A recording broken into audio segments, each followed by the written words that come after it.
Hello interwebs, it's Canon Contraption, and today I'm going to be speaking a little bit more about my workflow on Linux here. Now, as you can see from the top here, at the top of the screen, this is not an audio program, this is Blender. And while Blender is a wonderful program, and this is actually my intro scene, so kind of get a little bit of behind the scenes on how I made that. Kind of a hack, in my opinion, but you know, whatever. But that's not at all what I'm going to be working with today. I'm going to be working with something that I just updated today, and this is, I think, the first time I'm using this version, so if I stumble for a moment on an icon, you know why. This is what I'm talking about, LMMS. This is what I use as my primary audio creation tool. So, in the case of, for example, the main theme for the song. Do I have it in here even? Yes. So this is a different version from the one I usually use. But you can, if I hit play here,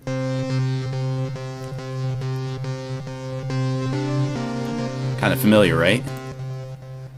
But this is the program that I use to create all of the music that I've done, and this time I wanted to kind of show a little bit around my workflow with the song that I've already done some work on. So in this case it'll be Game Tune 5, which I posted as VX because that I renamed it and never renamed the file, went back to the original and started changing it, so this is the 5th revision. So this, anyone astute enough to have noticed who is also familiar with how a Commodore 64 works will know that you cannot actually run this song with the C64 despite the fact that I used all said plugins. Well, I just never removed this. Remove this, it'll still be the same. You know, there is no case where that is used anywhere in this song. So, you know, I use drums here, but that's about it. So, first of all, for those who haven't seen that video, this is the song I'm talking about. So this is something that I came up with a while ago when I wanted to write just kind of a generic chiptune kind of thing. And I wanted to try my hand at doing that kind of stuff, and you know, I've never had great success with it in the past, but you know, I think this one went okay. Certainly not the greatest composition I've ever made, but that doesn't matter. So in this case, usually what you start out with when you have a fresh LMMS project, I'm actually going to restart the program to facilitate this. You can see the build log is still open here, so this is make install. So if I do that, relaunch it, there we go. So you get this. It used to also have Beat Bassline Editor, but apparently that's not showing up when you start up at first anymore. I don't know why. But from here, the first thing that I'll usually do is I'll think about the generic kind of song I want. And usually what I start out with is, that's samples.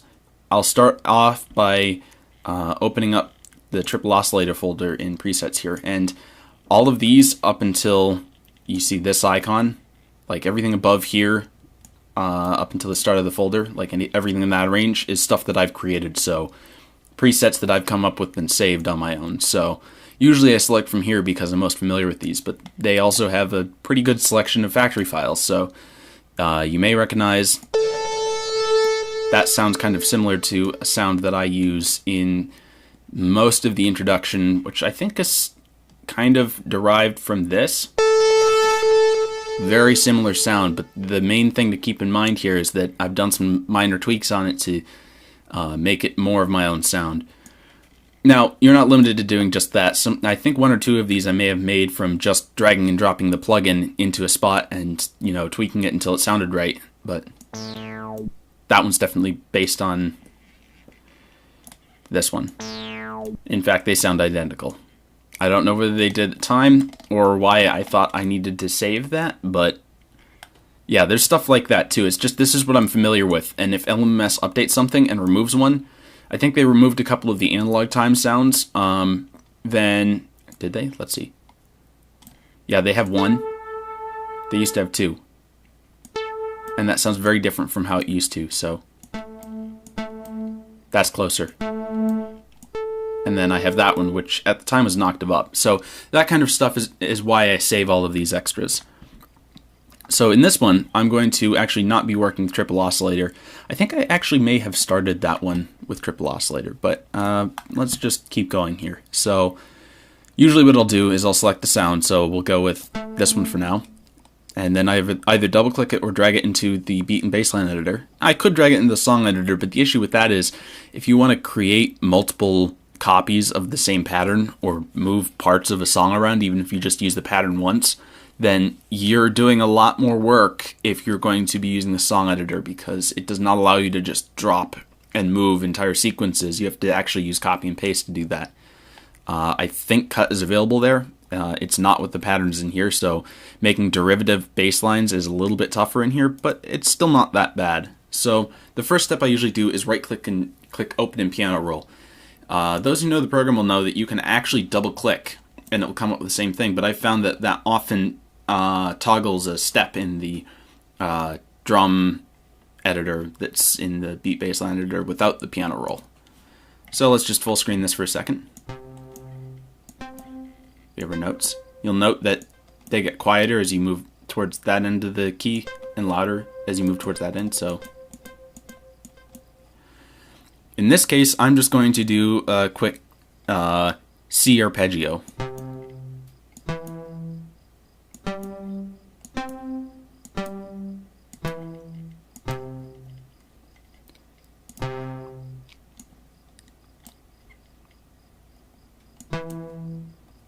And yes, it really does take about this long for me to insert this stuff.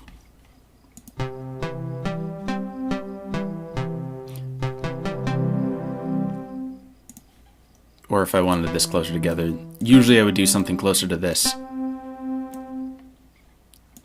Although it'd probably be, I'd have to change the scale here from 16ths to, in this case, 30 seconds in order to get what I would be looking for. But I'm not going to bother with that right now, because that, if you go too high, then it becomes a problem if you have a low resolution mouse. Now, I happen to be using an old compact optical mechanical PS2 mouse.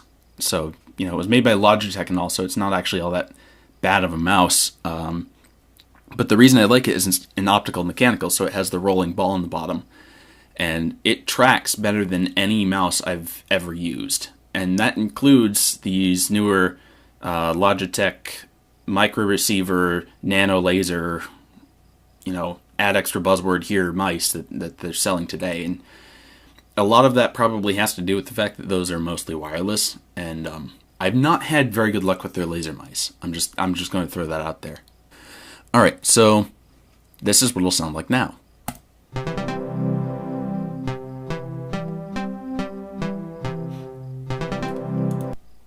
Yeah, actually, I'm gonna jump the gun here and do 30 seconds because 16ths is not cutting the resolution I want. That's what I wanted. So yeah, you can kind of see that I go through the process and kind of trial and error this for a while until I've got it. And that's what I came up with here. And I just do that over and over again until I get the patterns I want. So you can see this is a 3-bar or 3-block pattern. I always used to call them blocks because I used to use DSS3 on the Amiga, which is a 4-channel tracking program, and it would have blocks of 64 notes. And so I'm used to calling the bars blocks. So we put that in there, and we can repeat it, we can extend it, get only part of it, or, you know, just either direction. I think there might be a way to cut the last note off, but I've never been very good at doing that. Yeah, like that. So, like, if you have, like, a lead-in for the next thing that cuts off, like, the last beat or, you know, half a beat or quarter of a beat or something like that. I don't remember.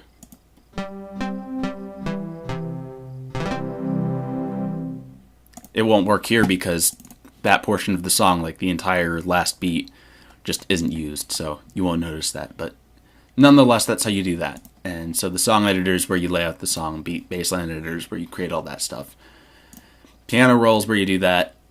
Do the note insertion, which you can record from the keyboard, so actually using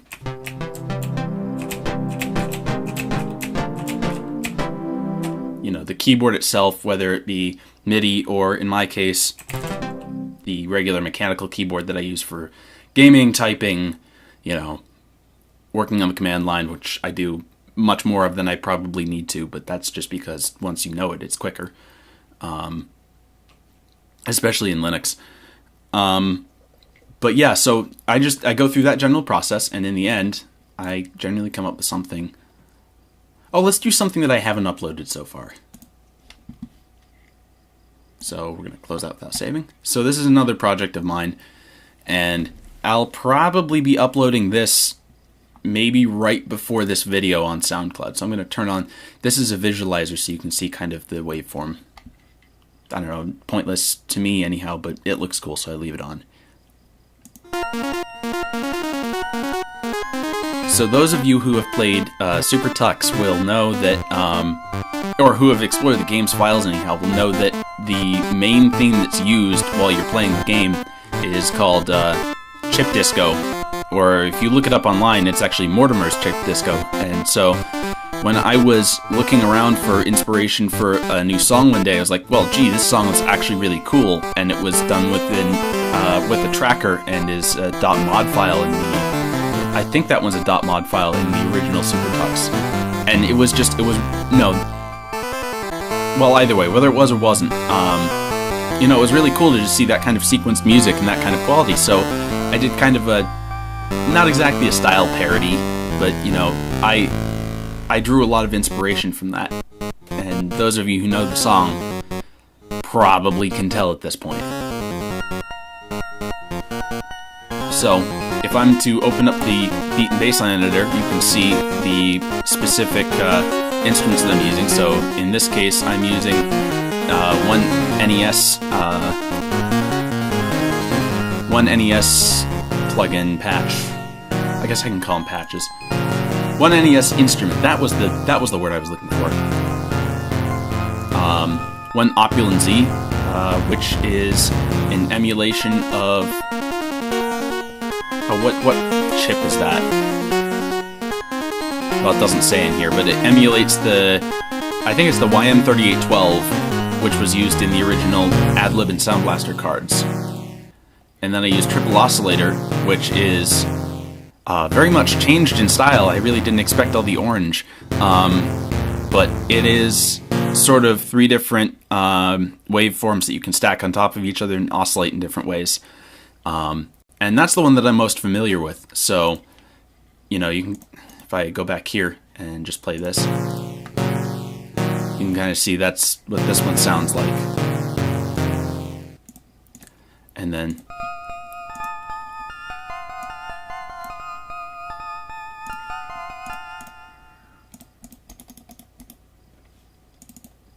this is the NES plugin.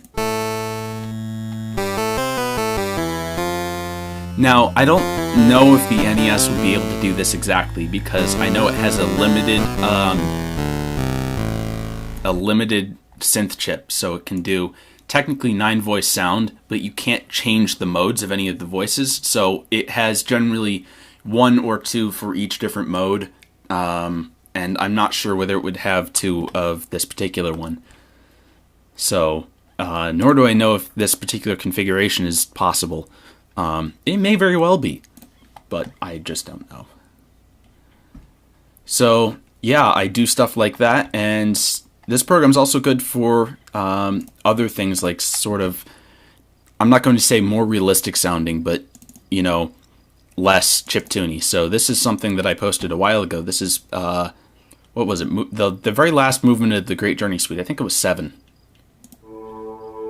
So this is the Zinad Sub-Effects plugin, which is extremely flexible. I'm honestly quite impressed with just how much you can do with this. So you can kind of see it has its own effects chain. It has its own piano emulator somewhere. If you hit Edit Instrument, then you can really see I'm using one of the 3 synthesizers for this particular voice, and just the amount of control you have over this plugin is massive. And it shows with the amount of presets that they have bundled with the program. That, however, is not what I'm using for most of the song. I'm really a fan of Triple Oscillator because it's what I started with, and really what I've had the most success with, aside from Opulence which is much newer. For context, I started somewhere in the 0.4 series, I think. So something like 0.4.5 or something. Anyhow, whatever was current in 2009 or so, that was the very first version that I used, and it has changed a lot. Furthermore, at least to my eyes, it's changed a lot between 1.2.0 release candidate versus 1.1, which is what I was using when I wrote this. A lot of that is just visual style in this case, I think, but it crashes a lot less too, which is interesting for a release candidate. And it has a few new plugins, of course, and the same, general enhancements kind of thing that you expect out of a new version. So, all in all, I find that this program, even when it does, run across a song that it crashes on, is much more stable than a lot of the alternatives I've seen. So, you hear a lot of people talking about how things like Photoshop and FL Studio, Photoshop obviously isn't a music program, but how they crash a lot and how they cause problems, and that's one thing that LMMS has never done, and part of why I like it. If being free wasn't good enough, But I've done all sorts of stuff with this. So this is the project file that I've had since I started using the program, and I think I actually still have the very first, I still have the very first thing that I ever wrote on this program. So watch me embarrass myself with this here.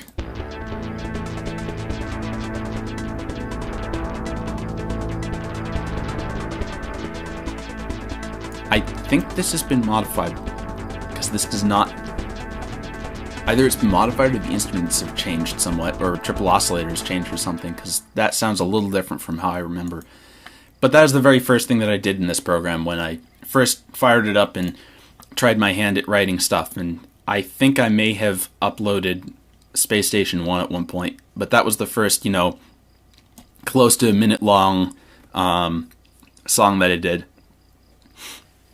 They also have some really good demos, so I don't know how to say that. Is it Skyzy? Wrote a song called C64 as a demo, and I modified it so that all of the drum patches use the SID plugin as well, because all of his instrument plugins used it, but he had PCM samples for the drums, and that just didn't seem right to me, so... And you can really hear the difference between that, and I'm not going to play a lot because it's not my song. And if you go into projects, demos, C64, you can really hear the difference with the drums. I highly recommend that you listen to that song once through, because it's an awesome chiptune despite being really, really freaking short, which is really my only complaint against it. So, but yeah, this is basically what I use for creating music. Oh, and one last thing. My intro theme. So usually I use TO Digital. This new version of LMMS allows you to export to MP3, and so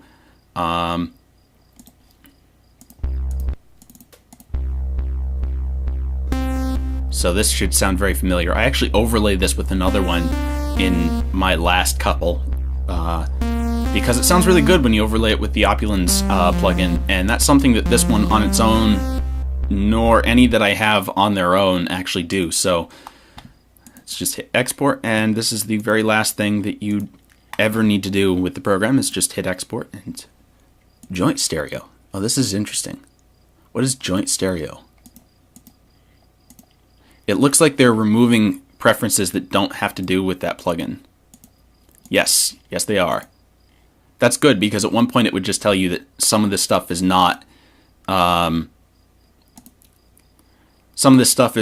applicable to all plugins, and that really doesn't tell you which ones are which. I always use Sync Best. I've never heard a difference in quality to my ears, but someone might be able to see, and I just did a processor upgrade a few videos ago from the old Intel Core i5-4460 to AMD Ryzen 7 1700, and let me tell you, while the video quality is better in terms of frames per second, it's good to be able to compress the file when I'm recording it, because my last CPU could not handle that. I was limited to 30 frames per second because that was the right speed of my spinning media. And now I can do 60 frames per second and compress it as I go, so I'm not using up the rest of the hard disk space that I have left. Anyhow, from here, just hit export. And now if I open up a new file manager and go into, what is it, audio, I think? Yeah, you can see I have one of the files over here, salcon.mod, which is taken directly out of SuperTux. And that is actually the original tracker file. And I don't know for sure, but I think that file you can plug into an Amiga tracker and play it back on the original hardware for the Amiga, which is just really cool. You know, even if you can't really do that, it's a lot of fun to just look at the historical precedents of a lot of these different file formats in the audio world. Because when it comes down to it, a lot of the stuff that we do today with our computers, whether it be, you know, the video or the audio or how the CPU works or how they all tie together, a lot of it's derived from ideas that originally showed up in the Amiga. For example, having a discrete audio chip and a discrete video chip. I don't know whether the Tandy computers did this first, but the Amiga did it better with the audio, and with the video, to my knowledge, no one else had that before the Amiga. Just, you know, discrete hardware to take care of those tasks. And of course, nowadays, this is not what I'm looking for. Nowadays, we have computers that do that everywhere. So your sound card is separate from your video card, is separate from your processor, is separate from your chipset, and they all have different tasks. So while the audio and video were part of the chipset in the Amiga, you know, they were still discrete components that would handle things completely separate from the CPU. So you could play music while you're writing a document, while you're doing all sorts of other stuff, while you're rendering video. And none of these components would clash with each other because they'd all be on different physical hardware. So it's just, a lot of this stuff is really cool. And you can see here's the final file. And so I'm going to tell it to open with Audacious. And there you go. So that is the Unusual Games intro. That's actually, I like the encoder that they're using. I think it's lame. But that is better audio quality than I expected. So yeah, that is, that's my audio workflow. So, of course, as always, like and dislike as you like and dislike the video. Feel free to leave a comment if I was, you know, wrong about something or messed up somewhere, or, you know, whether I did something right, or, you know, whether you use LMMS too and your favorite things about audio workflows. And of course, thank you for watching, and I will see you next time.